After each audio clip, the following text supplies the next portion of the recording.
Vous écoutez Alger Chaîne 3, le journal.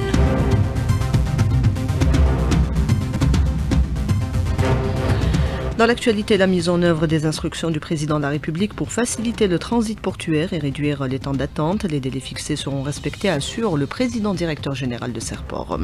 Coopération algéro-espagnole, l'aménagement des territoires et la décentralisation, entre autres sujets passés en revue à l'occasion du déplacement du ministre de l'Intérieur à Madrid. Le mois de Ramadan approche, les associations de protection de consommateurs se mobilisent. Elles appellent à une consommation responsable. Colloque international à Genève sur l'éco-blanchiment marocain au Sahara occidental et ses implications. Il se déroule en marge de la session du Conseil des droits de l'homme des Nations Unies. L'occupation israélienne refuse la mise en œuvre de l'accord de cessez-le-feu à Gaza. Le protocole humanitaire est également violé. En sport, Walid Saadi reconduit à la tête de la FAF à l'issue de l'Assemblée générale élective tenue ce matin. Madame, Monsieur, bonjour. Mise en œuvre des instructions du président de la République concernant le fonctionnement des ports. Le chef de l'État avait donné jusqu'à la fin du mois en cours pour revoir l'organisation du travail de ces infrastructures et passer au H24. Des mesures ont été prises pour y parvenir, assure le président directeur général de Serpor, Karim Eddin Harkati, extrait de l'invité du jour avec Nariman Mendil.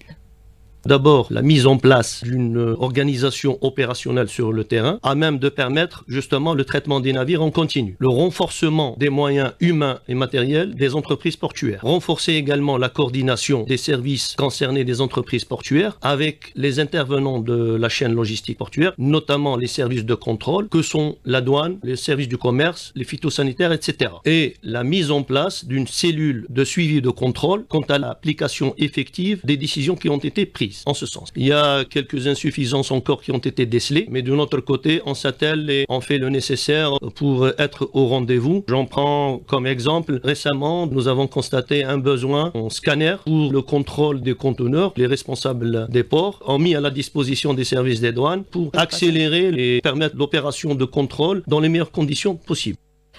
Le chef de l'État avait également instruit pour la réduction des délais d'attente des navires en rade et de traitement des marchandises à l'importation. Des efforts sont consentis en ce sens, explique le président directeur général de Serpor, Karim Eddin Harkati.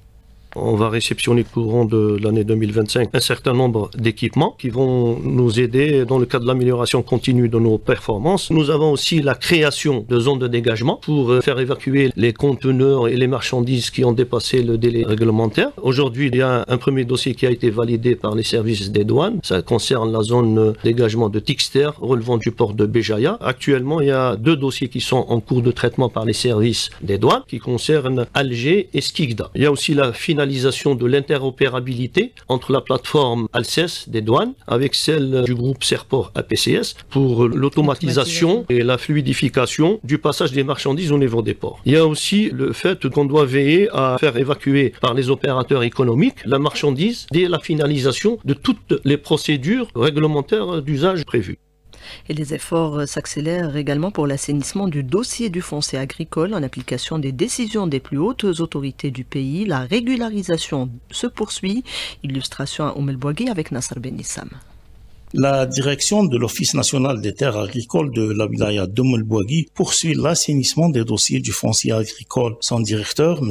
Khel Meshken, nous a expliqué. L'opération de transfert du droit de jouissance en droit de concession, on a régularisé et établi 3873 actes de concession. 95% des dossiers déposés. 156 dossiers étaient en instance. 56 dossiers ont été traités au niveau de la commission de wilaya. On a validé 48 dossiers et 8 dossiers rejetés pour raisons techniques. S'agissant des ex-fermes pilotes devenues unités de production agricole, il a indiqué. La wilaya de Mbouakhi compte 8 fermes pilotes. Nous avons réceptionné les dossiers administratifs et en coordination avec les services des domaines et les services du cadastre, nous avons déjà établi et remis 3 actes de concession pour 3 unités agricoles de production. Rappelons que le président de la République a annoncé lors de la cérémonie de célébration du 50e anniversaire de la création de l'UNPA que le dossier du foncier agricole sera définitivement clos en 2025. De Moulbouagui, Nasser Nessam pour Alger Chaîne 3. Développement des zones frontalières, des études sont en cours de réalisation afin de pouvoir engager des actions concrètes. Une nouvelle étape est franchie dans la wilaya de Sougharas. Sur place, Sadaq Boraoui. Sougharas a exposé la troisième phase de ses études en présence de l'ensemble des autorités locales. Plus de détails avec Abdelmajid Saada, directeur général de l'aménagement du territoire et attractivité auprès du ministère de l'Intérieur. On est venu avec un tableau de bord. C'est le suivi de la mise en œuvre de l'ensemble des actions définies dans le cadre de ce plan programme sur le terrain avec des indicateurs de prospective pour suivre totalement sur le terrain avec un système de formation géographique l'ensemble de la mise en œuvre de ces actions, éventuellement voir s'il y a un lanceur d'alerte pour l'état d'avancement et pour la réactivation de ce tableau de bord. Première phase dans laquelle on avait diagnostiqué dans cette wilaya de Sougharas des potentialités très importantes en matière d'agriculture, en matière de tourisme, en matière aussi de commerce et de dynamique territoriale. Pour la deuxième phase, on a élaboré des actions définies pour l'ensemble des secteurs. 391 projets ont été définis pour ces communes frontalières. De Sougharas, Sadaq Boraoui pour Al-Checham 3. Le développement des territoires et la modernisation de la gestion locale au centre des entretiens à Madrid entre le ministre de l'Intérieur Brahim Merred et le secrétaire d'État espagnol en charge de la politique territoriale. Merred, qui poursuit sa visite, a eu une séance de travail hier avec son homologue Fernando Gomez. Il a souligné l'importance de renforcer la coopération sécuritaire entre les deux pays et évoqué les efforts communs pour gérer les défis liés aux crimes transfrontaliers et à la migration. L'Algérie engagée dans le processus de transition énergétique et vers la production d'une électricité propre. Des projets sont en cours et d'autres sont projetés. Les industriels sont associés à cet effort. Une journée d'études les a réunis aujourd'hui. Maïssa Smail. La production d'électricité propre en Algérie devrait grimper à 3000 MW grâce à des projets novateurs. Nassima Rajdi, chef de cabinet du secrétaire d'État auprès du ministre de l'Énergie chargé des énergies renouvelables. Une centrale solaire de 200 MW sera réalisée dans la wilaya de Tindouf pour répondre aux besoins des habitants de la région et alimenter le projet de Garaj Bilet. Des projets d'hybridation de l'énergie solaire avec le diesel sont en cours de développement dans les industries concernées, en plus des projets solaires menés par Sonatrach. Le secteur industriel, fortement consommateur d'énergie et soumis à des taxes contraignantes, est incité à accélérer sa transition énergétique. Falida Barka, membre du Green Energy Cluster. La forte consommation d'énergie en Algérie qui est estimée à 40 TWh par le rapport de la CRU édité en 2024. Avec une action soutenue du secteur de renouvelables, il serait possible d'y contribuer avec 6 à 7 gigawatts crête. Les opérateurs algériens et étrangers affichent leur volonté de s'impliquer dans cette transition. Rahmi Ouyar, représentant de Tossiali Algérie. Tous les ouvrages que nous avons fait, par exemple, on a fait des fours d'air, Direct Reduced Iron. Bon, maintenant, c'est le deuxième qu'on a mis en service. Capacité d'une, c'est 2 500 000 tonnes an. C'est le plus grand du monde. Aussi, le record de production, c'est l'Algérie qui l'a. Aussi, quand c'est dans l'énergie, on veut faire des grands investissements. Nous, on veut investir gros, 1 gigawatt et plus. Jusqu'à 2035, s'ils ont un programme de 15 gigawatts, nous, on peut aller jusqu'à 3 gigawatts. La production totale d'électricité issue de l'énergie solaire devrait atteindre 4000 MW, compensant ainsi l'équivalent de 1,3 million de tonnes de gaz naturel. Un colloque international sur l'environnement et les énergies alternatives dans le contexte de l'occupation marocaine du Sahara occidental se tient ce mardi à Genève. Le colloque est placé sous le thème éco-blanchiment du désert, l'impact des projets durables au Sahara occidental occupé. On écoute le représentant de la République sahraoui auprès de la Suisse et des organisations représentant pour les organisations internationales à Genève, Oubi Bouchraya. Il répond à Rabea Slimani.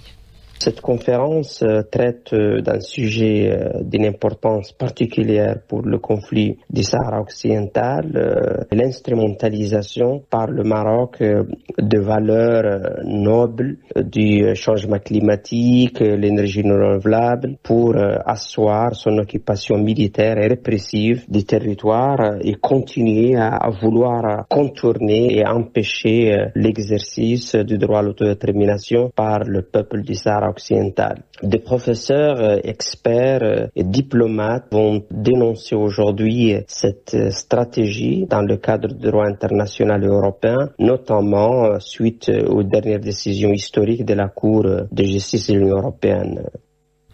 L'entité sioniste tergiverse sur la deuxième phase de l'accord de cessez-le-feu à Gaza. Elle voudrait prolonger la première phase, ce que rejette catégoriquement la partie palestinienne, d'autant que les violations sont déjà nombreuses et que le protocole humanitaire est loin d'être respecté.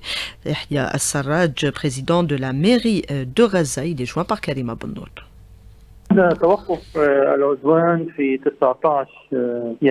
Depuis l'arrêt de l'agression contre Gaza le 19 janvier dernier, les aides nécessaires n'ont pas été réceptionnées, que ce soit dans les mairies, la santé, la défense civile ou dans les autres secteurs. L'électricité ne fonctionne toujours pas. Le carburant manque terriblement. On a besoin de systèmes d'énergie solaire et de générateurs d'électricité, ce qui a entraîné des conséquences terribles pour la population sur les personnes sensibles et les enfants. Ce matin, 3 nouveaux-nés sont décédés à cause du froid glacial. Nous appelons à respecter les accords de cessez-le-feu entièrement et dans leur totalité et d'ouvrir tous les points de passage sans exception. La mise en œuvre complète et effective de l'accord de cessez-le-feu à Gaza devrait être abordée aujourd'hui par le Conseil de sécurité qui se réunira donc, et également la situation en Cisjordanie occupée où une escalade dangereuse est constatée. La Russie salue la position équilibrée des États-Unis après son vote à l'ONU contre une résolution présentée par l'Ukraine et ses alliés traditionnels européens. Ce soutien de Washington à Moscou et à l'ONU met en lumière ce changement radical de la politique américaine avec l'arrivée de Trump à la Maison-Blanche.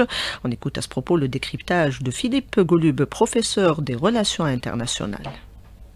Le président Trump et son équipe sont des ultranationalistes américains qui estiment que la politique extérieure américaine doit être déterminée exclusivement par les intérêts souverains nationaux américains à l'exclusion des accords internationaux, le droit international et le multilatéralisme qui a auparavant caractérisé une partie du moins de la politique internationale des États-Unis. Les États-Unis étaient un des piliers du système onusien, participaient dans des alliances stratégiques qu'ils avaient eux-mêmes construites après la Seconde Guerre mondiale. Je parle de l'OTAN, bien évidemment. Le revirement est important. Et que faut-il attendre maintenant de ce revirement? Les États-Unis vont bientôt négocier un accord avec la Russie au-dessus de la tête des Ukrainiens et au-dessus de la tête des Européens. Cela implique pour l'Europe le besoin de construire une politique autonome de sécurité et de défense, ce qui sera une chose difficile.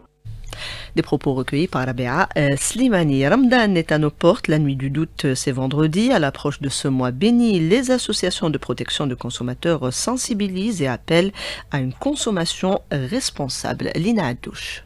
À l'approche du mois sacré, l'approvisionnement des marchés est jugé stable, garantissant un accès suffisant aux produits essentiels. Zaki Hariz, président de la Fédération algérienne des consommateurs. La première chose, c'est tranquilliser le consommateur en ce qui concerne la disponibilité des produits, soit les produits agricoles, ou les produits de l'élevage, ou les produits industrialisés, agroalimentaires, ou les autres produits. Donc, nous sommes dans une phase de disponibilité, d'abondance des produits, donc il ne faut pas que le consommateur à l'esprit de stockage. Les citoyens sont appelés à une consommation plus raisonnable et à éviter le gaspillage. La fièvre acheteuse, c'est un constat, toujours, Ramadan. Nous conseillons aux consommateurs d'être attentifs, d'être rationnels. Il doit rationaliser sa consommation pour préserver son pouvoir d'achat, d'une part, et d'autre part, pour stabiliser le marché. Une démarche qui vise à assurer un marché stable et maîtrisé durant le mois de Ramadan.